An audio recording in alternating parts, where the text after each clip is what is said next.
Movimento Negro Unificado, ele foi uma organização que nós criamos para fazer o combate sistemático ao racismo no Brasil. No comecinho de 78, houve o caso de discriminação de 4 jovens, né, aqui no Clube Regatas Tietê, aqui no Ponte Pequena, onde funciona hoje a Faculdade Zumbi dos Palmares. Ali 4 garotos foram discriminados, né? E aí o técnico, que era conhecido do Hamilton Bernardes Cardoso, trouxe para ele essa questão. A gente debateu, mas não tinha muito o que fazer. Mas ele trouxe com um processo, né, de discriminação. E na época o Armando Falcão, que era o ministro da Justiça, no final do ano, né, foi dado um parecer dizendo que outros sócios, que tinha sócios negros no clube. Então, se tinha sócios negros, né, não tinha razão para ter a discriminação. Então, desqualificou, né, essa acusação e o caso foi arquivado. Teve o caso do Robson Silveira da Luz.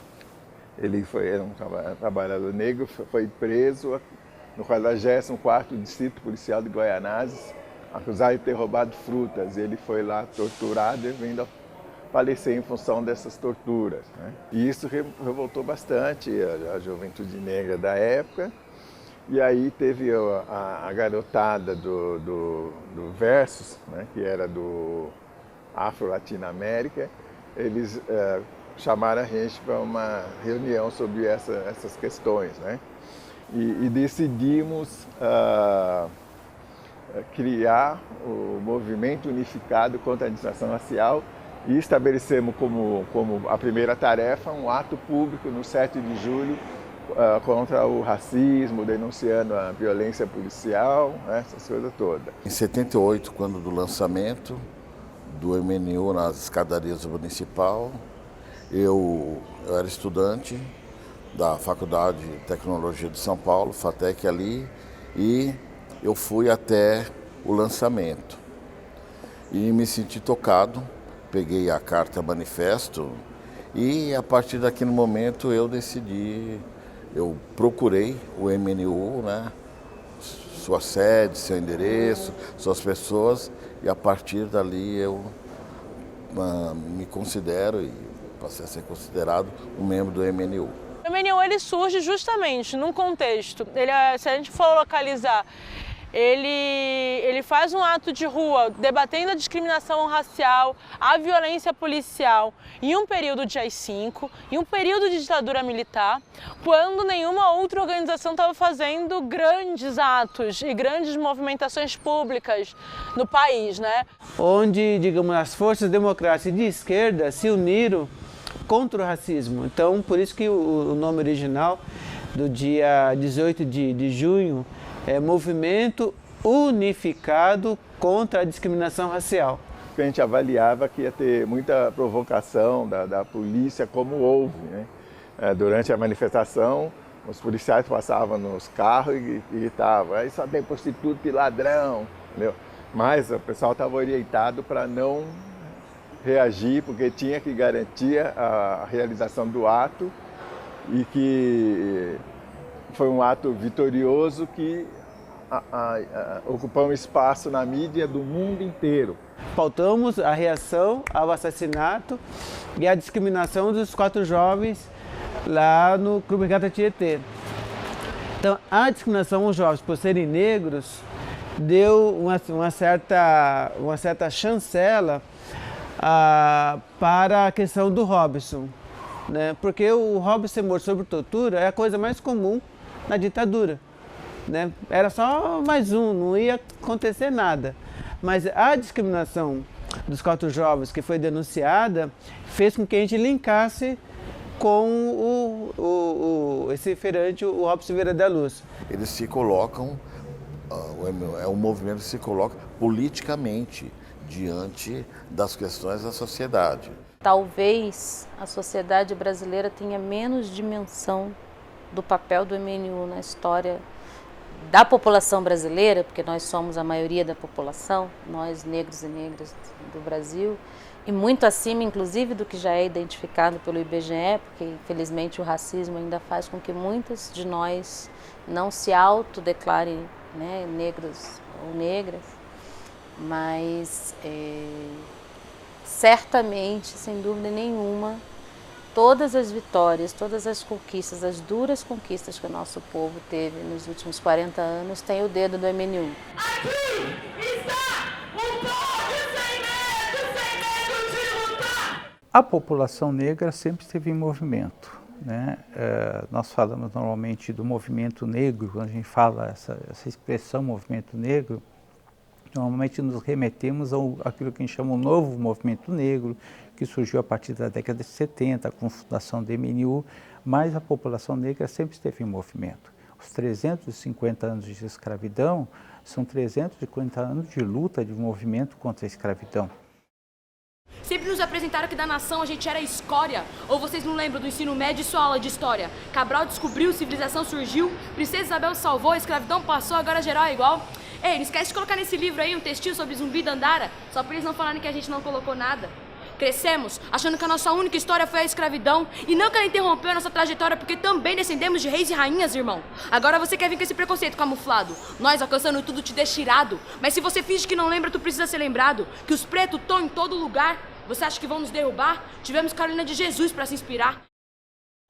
Se a gente pega o manifesto de fundação, a carta de fundação do MNU, que foi aprovada no dia 16 de junho e distribuída no ato do 7 de julho nas escadarias do Municipal, ela é ainda uma pauta mega atual e que já colocava questões em relação às quais a gente teve vitórias importantes, como, por exemplo, as políticas de ação afirmativa, as cotas. Já era uma demanda que o MNU colocava na sua carta de fundação. Na década de 90, foi uma disputa muito grande com setores importantes do MNU, a questão das cotas raciais na universidade. As cotas raciais, elas aparecem no Brasil como discussão política mais recentemente, né? São das políticas afirmativas, acho que a que emergiu mais recentemente.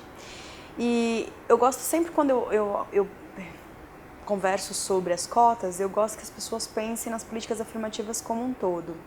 Então a primeira coisa que eu coloco é assim, por que será que a lei que determinou o ensino do estudo, né, da África, do afro-brasileiro, não causou na população tanta indignação quanto as cotas causou, né?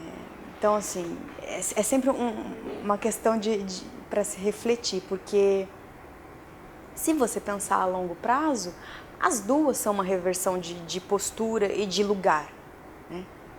A da educação é uma questão de autoafirmação. Com o tempo, tantas crianças negras se auto-identificarão positivamente e as crianças brancas terão dimensão do que se foi negado aos outros. E isso implica respeito à cultura do outro, à história do outro. Então, para mim, essa legislação na educação ela é tão revolucionária quanto as cotas nas universidades. Mas eu acho que a cota mexe com uma coisa do brasileiro, muito pessoal do brasileiro, né? Alguns historiadores dizem que o Brasil sofre da síndrome de bacharel. Todo mundo aqui quer ter um diploma universitário, de preferência que seja engenharia, direito, enfim, medicina, nem que não seja para exercer, né? Sei lá, nossa herança colonial. E aí eu acho que a universidade as cotas mexem muito com isso, né? Com a presença do negro num lugar onde tradicionalmente ele não foi visto, que tradicionalmente não lhe é destinado, e isso incomoda. O primeiro programa de ação do MNU, que é na verdade uma folha de sulfite com os pontos de luta, já dizia da necessidade do ensino da história da África e dos afro-brasileiros. E aí, a 10.639 é de uma importância muito grande. Por quê? Porque no Brasil se montou uma estratégia de dominação da população negra e uma estratégia de manutenção do racismo, que é uma estratégia de invisibilizar o negro, na verdade, transformar o negro em não produtor de cultura, não produtor de civilização e tal. A grande conquista do MNU foi realmente derrubar o mito da democracia racial. o que não é pouco, porque era algo como tido de forma inquestionável e que em um período de final de ditadura, ir para as ruas, se organizar, né, e fazer um questionamento e derrubar essa questão não é pouca coisa. A gente vai ter a localização de que o 20 de novembro ele é uma data de luta, é uma data de combate à violência racial, é uma data que vai resgatar Zumbi dos Palmares e uma lógica de resistência política negra que vem de antes, inclusive, do que se considera Constituição da classe trabalhadora brasileira, né, porque vai resgatar os quilombos, vão resgatar a luta que o povo negro e indígena tinha contra a escravidão nesse país e que estava aberta para todo mundo. A história do 20 de novembro é algo curioso e é muito importante, porque normalmente a história ela é contada a partir de um olhar, a partir do ponto de vista. Normalmente quem contou a história no Brasil foram homens brancos ligados à Casa Grande, portanto da elite. Então o surgimento da comemoração do 20 de novembro, ele tem origem num poeta do Rio Grande do Sul chamado Oliveira Silveira, que sugeriu ao movimento negro que deixasse de festejar o 13 de maio, porque é uma data que não nos diz respeito, e passasse a comemorar o 20 de novembro. Isso foi incorporado pelo movimento negro, depois com alguns espaços que conquistamos no Estado, foi possível isso transformar em lei, inclusive em algumas cidades, em alguns estados, que inclusive ser feriado. Não te esqueço, meu povo, se Palmares não vive mais, faremos Palmares de novo. Por mais que não conte a história, não te esqueço, meu povo, se Palmares não vive mais, faremos Palmares de novo.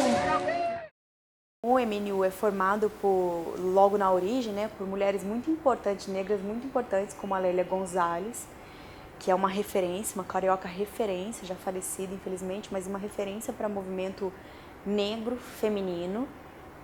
Mas para quem estuda o MNU, você nota que dentro da própria Constituição inaugural do MNU, havia muita discussão sobre o protagonismo que essa mulher negra alcançaria ou não. Porque a pauta não é igual, né? Ainda que os movimentos negros eles estejam falando sobre raça, o problema da mulher negra não necessariamente é igual ao do homem negro. Existem especificidades. Só que como um movimento social, quando ele precisa dialogar com a política, ele não pode se parecer muito múltiplo, senão ele dilui a pauta. Nós tivemos um papel predominante na libertação do povo negro no Brasil, em todos os níveis, desde a Mãe Preta, desde a mulher escrava, desde as irmãs da Irmandade da Boa Morte, que pegavam o seu dinheirinho para libertar os escravos. Então a mulher negra é a responsável pela transformação. Então não existe não dá para fazer um movimento atuante, realmente, sem que a mulher negra esteja no poder. As coisas nunca é difícil, porque em primeiro lugar, nunca é fácil, são fáceis. Em primeiro lugar era mulher, em segundo lugar era jovem, em terceiro lugar eu acho que mais importante eu era negra. Então para você poder construir a sua intervenção dentro de um espaço que era extremamente machista, não foi muito fácil. A expressão de força e vitalidade do MNU também considero que tem muito a ver com essa mulherada. Você pega uma mulher como a Neuza Maria Pereira, que está viva aí, atuante, Lene Blue, a própria Regina, que não é exatamente lá da fundação, mas já está aí com quase 30 anos de MNU. E outras companheiras, Leninha no Rio de Janeiro e outras companheiras, Ivana em Minas, a nossa atual coordenadora geral, a Ieda. No MNU tem muito essa expressão da força da mulher negra e dessa coisa do mover o mundo. A luta é essa, né? Nós ainda Parece que não, mas ainda estamos como há 30 anos atrás, quando em encontros de mulheres feministas, nós tínhamos que invadir o espaço para afirmar nossa posição de mulher negra. Ainda nós precisamos continuar fazendo isso. O lugar que a sociedade brasileira destina à mulher negra é na base da pirâmide, carregando as famílias negras, mas esse não é o lugar da mulher negra. O lugar da mulher negra é sempre da vanguarda do movimento.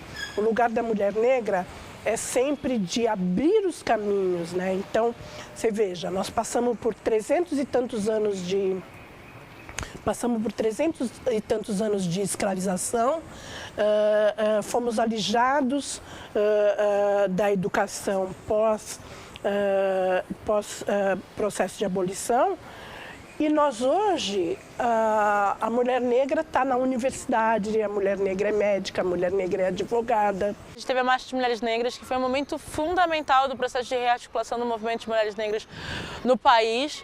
Já era uma coisa pensada pelas griots desde 2011, né, você fazer uma grande marcha das mulheres negras para comemorar o Zumbi mais 20, né, porque foi mais ou menos na mesma data que teve a marcha de Zumbi dos Palmares em 95, lá em Brasília, e colocar a mulher negra no protagonismo que efetivamente ela tem, porque em geral, nas entidades negras, nas próprias organizações de movimento feministas e afins, os protagonismos ou eram dos homens negros ou eram das mulheres brancas, né? Sendo que, quando a gente pegava vários dos dados que a gente tem aí, de feminicídio, de violência doméstica, de desigualdade salarial, a mula do mundo, como está descrito naquela peça do O Topo da Montanha, é a mulher negra. A marcha, para mim, foi um empurra que vai, um espaço fantástico, porque,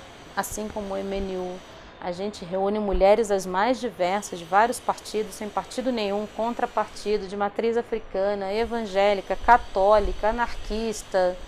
Tem de tudo na marcha, e que bom que tem de tudo, novas, idosas, ancestrais. E tem uma coisa que é impressionante como a gente ouve muito.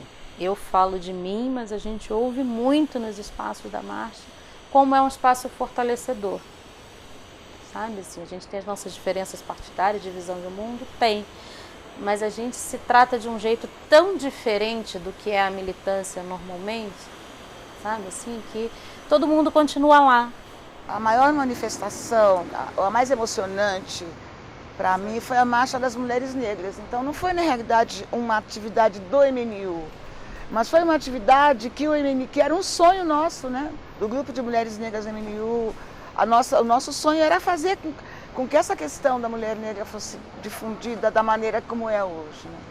Então isso é uma coisa que nos deixa muito felizes, saber que a semente prosperou.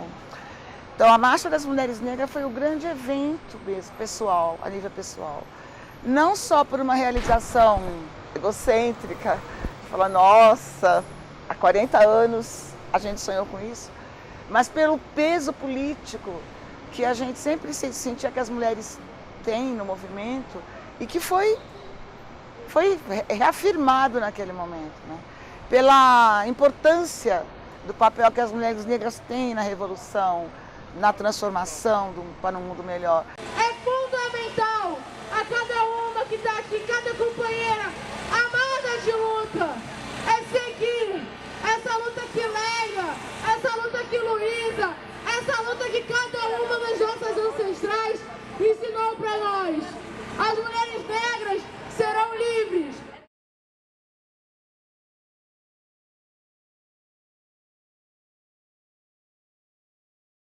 O genocida a gente entende por quê. Eles acham que vão conseguir acabar com nós antes que nós descobramos toda a patifaria que fizeram com nós. Mas nós já descobrimos. Não tem mais o porquê a gente contemporizar. O único problema nosso agora está sendo a conscientização. É muito comum a polícia no Brasil confundir a nós com o bandido. teve uma fase, inclusive, eu sou do Rio, e uma vez eu lembro de uma denúncia que um companheiro nosso que é parlamentar, não vou citar o nome para não parecer propaganda, mas como o escandalizou quando ele assumiu como deputado, e ele já era militante de direitos humanos há muito tempo, mas a partir do momento de ser deputado tem mais acesso, né, às documentações. E durante um bom período a polícia do Rio de Janeiro, quando preenchia o quesito cor nos boletins de ocorrência, costumava usar, era muito recorrente usar, quando se tratava de nós, cor padrão. Então, o racismo no Brasil é escandaloso assim, né? E não é confusão, é parte do projeto de genocídio. Hoje é dia de luto. A Marielle morreu porque ela era preta, porque ela era lésbica. Os 4 tiros que a Marielle ganhou na cara, foi na cara de todo mundo que está aqui, de todo mundo que tem cor, de todo mundo que sabe o que é o racismo na nossa cara. Nunca a gente precisou tanto pensar de forma coletiva e organizada uma disputa política e programática da sociedade. A gente vive um golpe onde a lógica prioritária é nos matar ainda mais, é para encarcerar ainda mais o nosso povo. Então, matar os que já estão dentro do encarceramento em massa para poder encarcerar cada vez mais. Ninguém confunde um moleque branco, classe média, com 130 quilos de pó no carro com um bandido. Se ele for filho de juiz, então, no dia seguinte ele está em casa de boa na piscina, tirando uma com a nossa cara. Um menino de 9 anos sentado na porta de casa numa favela é confundido com um perigoso traficante e toma uma bala de fuzil na cabeça. No caso do Eduardo, no Rio de Janeiro. O genocídio da juventude negra na periferia é uma parte do problema. O genocídio é muito mais amplo. O genocídio do negro, a violência policial é uma pontinha do iceberg. Entendeu? O grosso está submerso ainda na saúde, educação, mercado de trabalho, moradia. É aí que se consiste que os negros vão acabar um dia, deixa eles a Deus dará, e é assim que eles pretendem acabar com o nosso povo. Você não vai achar nenhum gravatado dono de tráfico na favela. A gente sabe aonde todos eles estão e ninguém toma nenhuma medida. Mas na ponta, quem termina sendo assassinado é o jovem negro. Mas se a gente for pensar, esse genocídio é muito anterior, né? Esse genocídio vem do processo de escravidão, né? O que significa o navio negreiro, né? O navio negreiro representa para aquelas pessoas que ali estão a morte, né? Representa a retirada dele do seu espaço de conhecimento, o seu espaço de estabilidade, a perca dos seus laços, a obrigatoriedade de se adequar a uma realidade que você ainda nem sabe qual é, um caminho no qual as condições de higiene e de tratamento são as piores, e isso resultou na morte de milhões de pessoas, né? Milhões de pessoas vieram, milhões de pessoas morrem ao longo desse percurso. O racismo ele é estrutural e ele faz parte de um projeto. E a gente só vai conseguir superar as profundas desigualdades que nós temos na sociedade quando tiver um olhar, uma compreensão de que na nossa sociedade só vamos conquistar um pouco de igualdade na nossa sociedade quando o Estado brasileiro deixar de compreender e agir com a população negra como inimigo e compreender que a população negra é 54% da população, portanto, qualquer projeto de melhora da condição desse país passa necessariamente pela inclusão social dessa população. Gente que acredito, gosto e admiro, brigava por justiça e paz, levou tiro. Malcolm, em 1965, Martin, em 1968, Marighella, em 1969, Marielle, em 2018.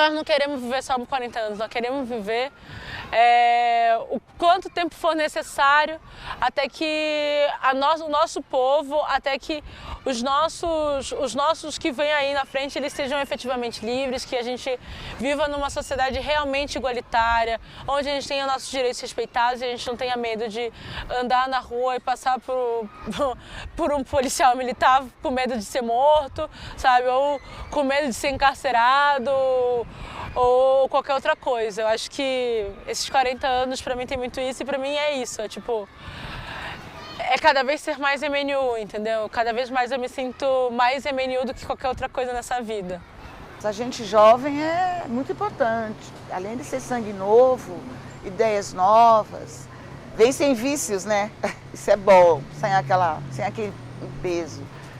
E 10 anos, como é que eu vejo? Eu vejo que essa mudança de comportamento dos militantes jovens, esse sangue novo injetado, a tendência é sedimentar mais a luta, né?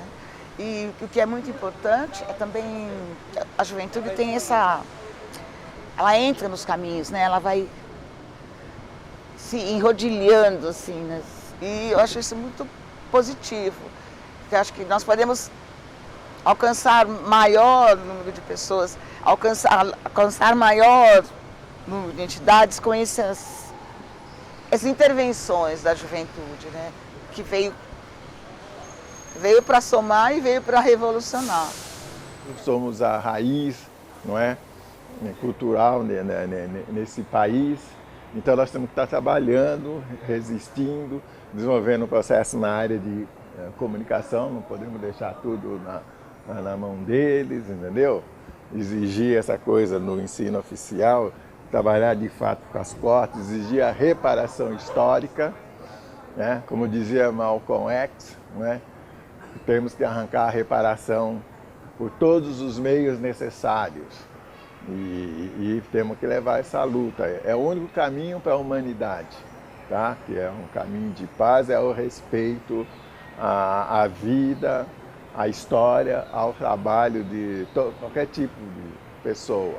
A minha posição atualmente no movimento negro é a de deixar um legado para as gerações futuras, para que elas possam concluir aquilo que a gente pretende, entendeu? Esse país é nosso, esse país fomos nossos antepassados que construíram. Continuar é fazer como a gente está fazendo mesmo, é não perder a chance de denunciar. Essas escadarias aqui de São Paulo para o Brasil todo, que o MNU, Movimento Negro Unificado, continuará lutando.